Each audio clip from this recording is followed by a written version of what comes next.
Voilà, mesdames, messieurs, nous sommes en direct sur la page Facebook. Quel plaisir de vous retrouver. Vous êtes de plus en plus nombreux à nous suivre sur cette page Facebook Cité 21. Pas mal d'échanges tout au long de ces 2 jours.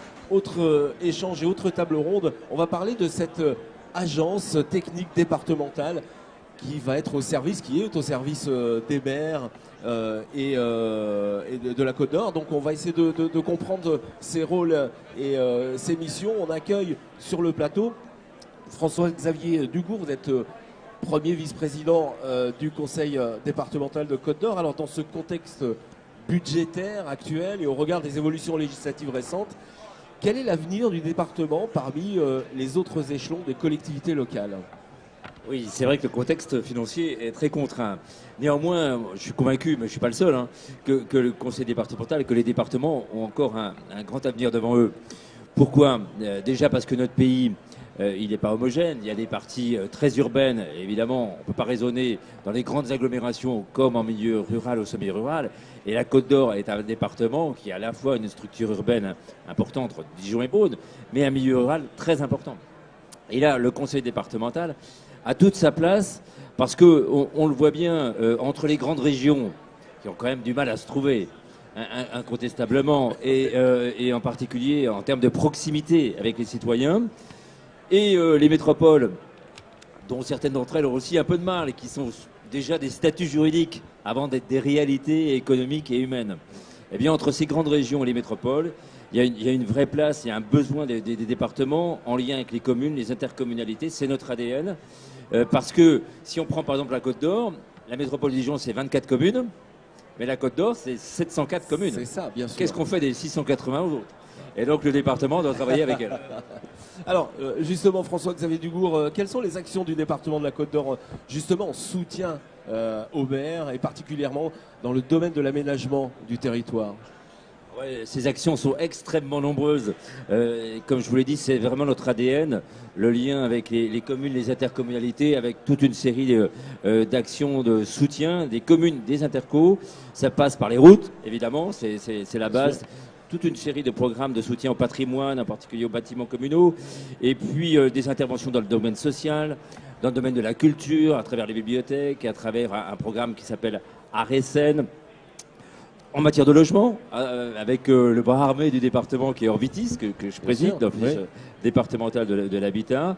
Et puis un programme très très important pour nous aujourd'hui, c'est le numérique, c'est le très haut débit, c'est le raccordement du plus grand nombre de communes possible et le plus rapidement possible au haut débit. C'est le premier poste aujourd'hui d'investissement du conseil départemental. On pense que c'est véritablement un investissement essentiel pour l'avenir. C'est tellement important pour les petites communes. C'est le chemin de fer, c'est le chemin de fer du sûr. 19e siècle.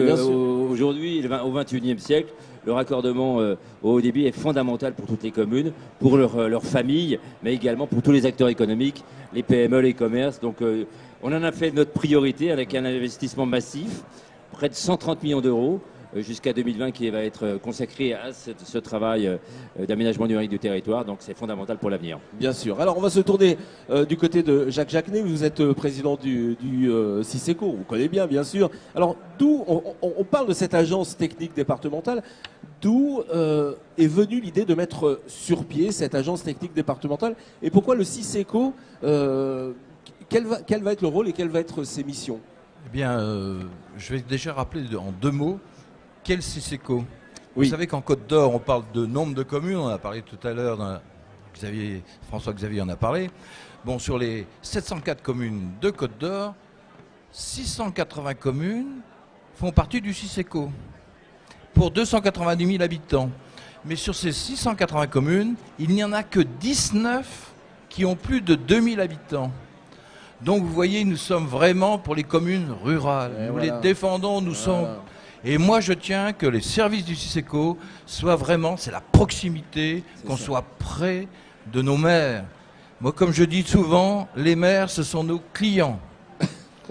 Et voilà, et donc il faut leur répondre. Bon, bien sûr, le CICECO, vous savez, on œuvre depuis 70 ans dans les réseaux d'éclairage, d'électrification au départ, depuis 70 ans. Ensuite, il y a eu l'éclairage public. Ensuite, il y a eu tout ce qui est réseau et maintenant nous allons sur les réseaux de chaleur et les bornes de recharge des véhicules électriques. Voilà, on y arrive. On y arrive. Hein. Alors maintenant, avec toutes ces évolutions, il faut mieux gérer. Et l'idée du Syseco est venue il y a quelques temps, c'était d'aider toujours dans notre objectif, c'est d'aider au maximum nos communes. Les petites communes dont je vous parlais, moins les 19, n'ont pas de service technique. Le Syseco, c'est leur service technique. Je leur dis chaque fois que vous êtes approchés, on parle beaucoup aussi d'énergie renouvelable. Pour les énergies renouvelables, eh bien, le Syseco a créé un outil, une SEM, pour pouvoir, mais je dis aux communes, chaque fois que vous êtes approché par un développeur, venez nous voir, on est là pour ça. Ouais. Alors l'idée, pour répondre à votre question, je vous rappelle que face au désengagement de l'État, le président du conseil départemental avait créé l'AMICA. Voilà. L'AMICA, vous allez en parler tout à l'heure, mais l'AMICA, c'était jusqu'au conseil. Alors vous comprenez, nos communes sont venues nous voir, dites donc, vous faites des travaux sur les réseaux d'électrification et tout ça, pourquoi vous n'adhériez pas à la voirie? Alors on dit, c'est pas trop notre métier, il y a quand même là. Et alors on s'est dit, ben, c'est un service qu'on pourrait rendre à nos communes. Le service, eh bien il est arrivé, et le service, l'année dernière, puisque nous avons une convention avec le département que nous signons tous les 3 ans. Nous allons la signer tout à l'heure avec le président. Voilà. Donc nous allons et c'est en décortiquant tous les items de cette convention qu'on s'est aperçu d'une chose. Mais le président me dit, mais le service, mais moi je les... Et voilà comment est parti du service à la technique. À la technique et pour le suivi de la voirie. Alors justement, vous êtes partenaire... on sera partenaire associé, membre associé à l'agence départementale ATD 21. Voilà. ATD 21. Et mais par contre, nous conserverons, je m'excuse, nous conserverons quand même toutes nos missions sur l'énergie. Parce que maintenant, il faut des énergies renouvelables, comme je disais, mais il faut économiser. Et nos communes, on est là, on a des programmes maintenant sur les bâtiments des communes pour pouvoir les aider à faire des économies d'énergie, à consommer moins. Et aussi, on arrive à l'autoconsommation. Et voilà, on en a parlé encore. Et l'autoconsommation, c'est quand même très important. Ouais. Il faut produire et consommer localement. Exactement. Vous voyez, toujours le circuit court. Voilà, circuit court. Et nous, c'est la proximité. On est là pour aider nos communes. C'est parfait. Je crois que le message est passé, mesdames, messieurs. On va avoir nos prochains invités. Merci, messieurs, en tout cas. On va accueillir, mesdames, messieurs, dans quelques instants, Xavier Auchard. Voilà, les micros qui tombent. Voilà. Xavier Auchard, le directeur du CAIE, et puis Nathalie qui va se mettre ici. Voilà, vous mettez bien au centre. Xavier Auchard, directeur du CAIE. Qu'est-ce que le CAIE et en quoi est-il un centre de ressources et de conseils pour les maires de la Côte d'Or? Bonjour. Alors avant de vous répondre, je voulais présenter les excuses de mon président Joël Abbé, qui est maire de Pontaillé-sur-Saône. Et donc je voulais juste prendre une seconde pour le citer puisqu'il est absent. Donc, pour vous répondre évidemment. Bien sûr, j'attends. Donc, l'idée qu'il souhaitait présenter ici, c'était il souhaitait que l'on réponde avec attention aux besoins locaux. Donc, les missions du CAIE, donc le Conseil d'architecture, d'urbanisme et de l'environnement, sont clairement définies par la loi. Nous sommes mobilisés au quotidien sur l'ensemble du département pour accompagner et sensibiliser les collectivités, les habitants, les professionnels du cadre de vie dans nos domaines de compétences, donc qui sont l'architecture, l'urbanisme et l'environnement. Je cite toujours le président, hein. Je prendrai la parole à la suite. Depuis 40 ans, le CAIE a démontré ses capacités d'adaptation aux évolutions de notre environnement.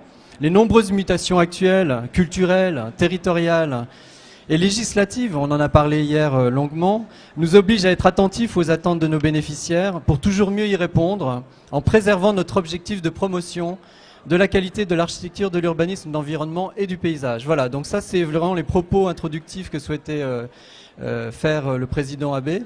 Alors voilà. Voilà, le centre de ressources, pourquoi vous êtes... dans quelle mesure le CAE est concerné par cette création d'agence? Alors elle est concernée parce que déjà avec la MICA on travaillait ensemble, donc c'est dans la continuité de cette action commune. Rappelez que l'équipe effectivement propose des compétences complémentaires à celles de cette structure. On parlait du CICECO également, hein, puisqu'on s'est rencontrés sur ce même sujet.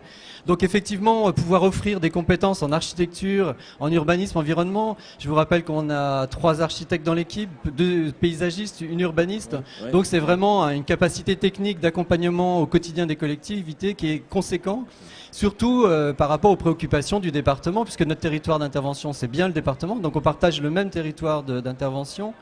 Et voilà, ces enjeux culturels et techniques qui sont également des sujets de préoccupation au quotidien des communes, c'est des sujets qui nous rassemblent. Voilà, puis Voilà. ça, comme on le disait tout à l'heure, c'est un centre de ressources, du coup, Centre véritablement. de ressources, c'est vraiment d'accompagnement. Et On est au d'accompagnement. quotidien, là où on se retrouve le plus souvent, c'est bien dans les communes, Bien auprès sûr. des élus. Je rappelle aussi qu'on a accompagné en 2018 pratiquement 130 communes. Donc c'est pas négligeable, ça Bien fait sûr. pratiquement 1/6 des communes du département qui nous sollicitent. On a presque 250 adhérents, donc pratiquement plus d'un tiers des communes qui adhèrent au CAE. Voilà, donc tous ces points-là sont convergents avec le projet de l'agence technique. Alors Nathalie Rouanet, je me tourne vers vous. Vous êtes responsable du pôle aménagement et développement du territoire et de la MICA. Vous avez une mission de conseil aux collectivités. Nathalie, qu'est-ce que cette agence technique départementale va apporter de plus que la MICA?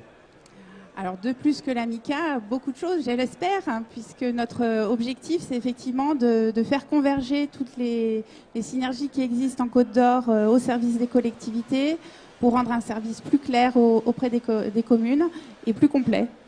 Donc si vous le souhaitez, je peux vous faire une petite présentation j'aimerais de bien notre que projet d'agence technique. Vous nous donniez quelques précisions sur ce fonctionnement de l'agence. Donc une agence technique, c'est en fait la mutualisation de moyens entre le département qui souhaite donc initier le projet et toutes les collectivités de Côte d'Or qui souhaiteront s'y associer. Quand on parle de toutes les collectivités, c'est bien toutes les communes, les intercommunalités telles que les EPCI, mais aussi les syndicats intercommunaux dans les domaines de l'eau, de l'assainissement, les CIVOS scolaires, etc.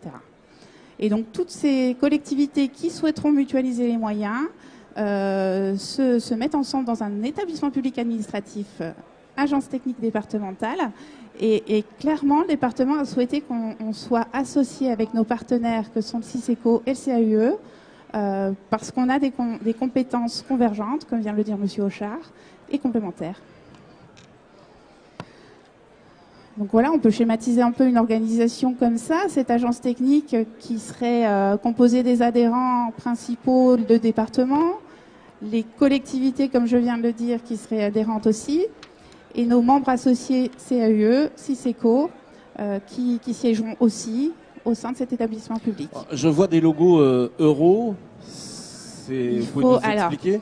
Pour le principe d'une agence technique, c'est qu'on puisse offrir des services comme si on était un service technique, Monsieur Jacquenet, un service intégré des collectivités. Mais pour ça, il faut adhérer. En fait, il faut constituer un groupe et ça passe par une cotisation d'adhésion, comme ça se fait dans plusieurs départements en France. Alors pourquoi adhérer et pourquoi financer? C'est qu'aujourd'hui, la MICA, certes, existe. Je suis ravie d'entendre qu'elle rend de nombreux services et qu'elle est reconnue auprès des collectivités de Côte d'Or, mais elle est limitée dans son champ d'action. On ne peut pas aller sur le champ concurrentiel. On fait un conseil gratuit et le département ne peut aller sur le champ concurrentiel et porter une concurrence déloyale vis-à-vis de l'offre privée. L'entreprise, bien sûr. Des entreprises. Ouais. De ce fait, notre action se limitait à faire des diagnostics, à donner des pistes de réflexion aux collectivités, mais dès lors qu'elles avaient un prestataire, la MICA se retire et ne peut plus être aux côtés de la collectivité pour défendre ses intérêts. Donc l'objectif de l'agence, c'est de pouvoir aller au-delà. Voilà. Alors le projet, c'est de vous proposer qu'il y ait une équipe qui sera dédiée à ses adhérents et qui pourra bien aller jusqu'à la fin du projet, toujours dans le respect de l'offre privée, sans rentrer dans des considérations trop techniques, mais on va différencier l'assistance à maîtrise d'ouvrage, qui est vraiment l'accompagnement aux côtés d'un cabinet privé. Et puis, on proposera aussi, comme le CICECO l'a déjà initié, pour les petits travaux de voirie de la maîtrise d'œuvre, c'est-à-dire études et suivi de travaux. Mais on va construire cette agence avec en tête la proximité. C'est comme ça que ça marchera. On revient à la proximité. On revient sûr, à la puisque c'est ça proximité qui est le une plus important. préoccupation de toutes les collectivités aujourd'hui. Alors comment ça va se passer? Comment on vous propose que ça se passe? C'est que vous avez une demande aujourd'hui. Alors vous avez une demande, vous connaissez l'AMICA. Aujourd'hui on va se concentrer sur le champ d'action de l'AMICA, qui sont voirie, bâtiments, espaces publics, réseau eau, assainissement, et aussi le conseil juridique et administratif. Donc vous avez une demande, vous allez exprimer votre besoin à l'AMICA. Et ce qu'on se propose, c'est de constituer des groupes projets et de vraiment bien associer nos partenaires. Donc le CAUE, dès lors qu'il y a un impact architectural, paysager, parce qu'il a des compétences internes, M. Hochard l'a rappelé, sur la partie de définition de besoins et d'études de faisabilité. Bien sûr, d'associer le CISECO avec toutes ses compétences, en particulier sur le domaine énergétique, dès lors qu'on parle de bâtiments. On ne peut plus aujourd'hui se passer de la recherche de la meilleure solution énergétique dans les bâtiments. Et donc, une fois qu'on aura travaillé ensemble ce projet, si la collectivité veut aller plus loin que ce simple définition besoin, à ce moment-là, elle adhère à l'agence et l'agence pourra prendre en charge à ses côtés le projet pour l'aide à la décision, la demande de subvention, le pilotage des études, le suivi de travaux. Et c'est là que le mot technique intervient en fait à partir de. Tout à fait. Technique, mais je veux le préciser quand même aussi. Je pense que notre plus-value à tous, c'est de technique mais sécurisé juridiquement et en tenant compte des enveloppes des collectivités. Ouais, parce que je voulais aborder ce thème juridique justement, parce que là aussi vous avez pas une mission, mais vous avez ces capacités. On fait du conseil juridique et administratif, où effectivement on essaye de balayer l'ensemble des procédures et normes, etc. Le contexte réglementaire qui pèse sur les collectivités, qui est parfois complexe à appréhender et qui demande du temps. Donc notre luxe, c'est de proposer du temps pour étudier les aspects juridiques des dossiers. Oui, bien sûr. C'est plus qu'un, c'est pas que nécessaire, nous dit Xavier Hochard. Donc voilà, si on veut simplifier, résumer les choses, la TD, c'est service technique mutualisé pour accompagner les collectivités dans leurs échanges, pour défendre leurs intérêts et surtout la qualité des dossiers, la sécurité administrative et juridique, l'enveloppe financière, ce que je viens de dire. Donc, alors, voilà. Donc, les choses sont encore en pleine élaboration. Le conseil départemental qui initie la démarche doit se prononcer à l'Assemblée départementale de la semaine prochaine. On travaille sur les barèmes de cotisation de prestations et donc tout ça vous sera communiqué à l'occasion d'un courrier. Toutes les collectivités recevront un courrier en début d'année leur donnant ces précisions, leur expliquant comment pouvoir participer à la grande aventure de l'agence technique. Bravo, merci Nathalie Rouanet pour cette présentation, c'est très utile. On va passer à nos prochains invités qui vont arriver. Donc on va accueillir sur le plateau Hubert Poulot, conseiller départemental, président de la commission infrastructure, transport et numérique, et puis Ludovic Rochette, l'habitué du plateau, le premier vice-président du conseil départemental de la Côte d'Or et président évidemment de l'association des maires. Voilà. Alors, Hubert Poulot, d'abord bonjour, on va prendre le micro. Alors, bonjour à toutes et à tous. Alors, en tant que monsieur route, justement, du département, qu'attendez-vous de cette agence technique ? Eh bien, effectivement, elle a son grande importance, comme vient de nous l'expliquer notre directrice. Son importance, tout simplement. Vous savez comme moi qu'un département, il est obligé de vivre avec ses routes. C'est une nécessité. Avec nos 5800 km de route, le département assure jusqu'à aujourd'hui, effectivement, son entretien. Mais il y a toute cette partie qui se trouve dans nos collectivités, dans la partie agglomération, qu'on appelle ça. Et effectivement, l'AMICA, sa démarche, elle va être complémentaire, puisque comme tous travaux, on peut bien quand même aisément l'imaginer, comme tous travaux, il y a des normes, il y a des règles de sécurité à appliquer, et puis il y a des contrôles à faire. Aujourd'hui, une collectivité qui est en prévision de faire ces petits travaux, je dirais, mais qui ont une grande importance malgré tout. Si elle, vu au contexte financier qu'on le connaît tous, elle cherche à faire certaines économies.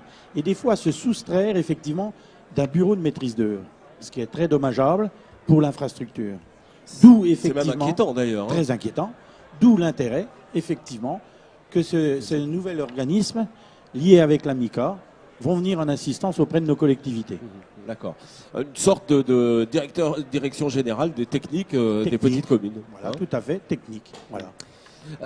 Ludovic Rochette, donc en tant que président des maires de Côte-d'Or, pourquoi cette agence est importante pour les petites communes qui sont très importantes dans le département? Parce qu'on voit deux choses.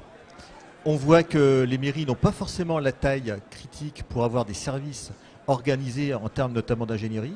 Et puis parce que je rappelle qu'il y a plus de la moitié des maires aujourd'hui qui ne veulent pas se représenter. Ah ben oui. Et je pense que dans une partie de cette grogne, il y a le fait que beaucoup de nos collègues ne se sentent peut-être pas assez aidés au quotidien. Et on a vu au dernier congrès des maires que la question de l'ingénierie, la question de l'accompagnement, c'était au centre des préoccupations des maires. Et on ne peut que se féliciter que le département qui avait déjà lancé ça avec la MICA ait bien pris en compte ce besoin fondamental de soutien au quotidien. Et puis, c'est vraiment un point saillant en vue des prochaines élections en 2020. Parce qu'on cherche à donner des arguments aux maires pour se dire représentez-vous, ou à d'autres pour prendre en main les communes, eh bien qu'ils sachent, mesdames et messieurs les maires, qu'il y a des moyens aujourd'hui qui sont à disposition et qu'il va falloir absolument utiliser, en sachant en plus que ce qui est intéressant dans l'agence, c'est la gouvernance. Alors, on peut en parler de cette gouvernance Bien sûr. Oui. Bien sûr. J'aimerais bien qu'on dise comment ça va être gouverné, qui va être à l'intérieur de cette agence. Alors, il y a la gouvernance, c'est un collège qui est constitué de conseillers départementaux, mais aussi d'élus provenant des communes et des intercommunalités. Ce qui veut donc dire que les élus communaux et intercommunaux vont, entre guillemets, bénéficier d'un soutien, mais vont aussi, à l'intérieur de cette agence, la faire fonctionner et peut-être aussi la faire évoluer. Parce Voilà, que la réalité d'aujourd'hui ne sera pas forcément la réalité de 2020. C'est être acteur finalement de cette agence et de la faire évoluer. Hein. C'est dans ce sens-là qu'elle est construite. Avec le micro. Oui, tout à fait. C'est dans ce sens-là qu'elle va se mettre en place, Ouais. de façon, comme l'a bien expliqué Ludovic, que toutes les personnes soient partie prenante dans le fonctionnement. Il y a un mot qui n'est pas un gros mot, c'est participatif. C'est que aujourd'hui, les collectivités doivent travailler ensemble pour faire évoluer leur politique. Lundi prochain, le département est en session pour faire évoluer le système d'aide, parce qu'une commune de 2017 n'est pas une commune de 2020, et il faut prendre de l'avance pour justement être en soutien aux communes et aux intercommunalités. Et cette agence technique sera cette évolution et ce soutien donc aux élus donc Au quotidien et au quotidien. et que les élus en 2020 sachent que pendant le mandat, cette agence sera là et pourra évoluer au gré des besoins. Très bien, bah écoutez, merci pour toutes ces précisions. On a été ravis de vous accueillir. On va donner rendez-vous sur le stand pour une signature de convention, je crois avec le CISECO, il me semble, voilà. Ah oui, c'est un peu plus tard, voilà. En tout cas, merci de nous avoir suivis. On se donne rendez-vous dans quelques instants pour d'autres invités sur le plateau. Merci beaucoup, monsieur.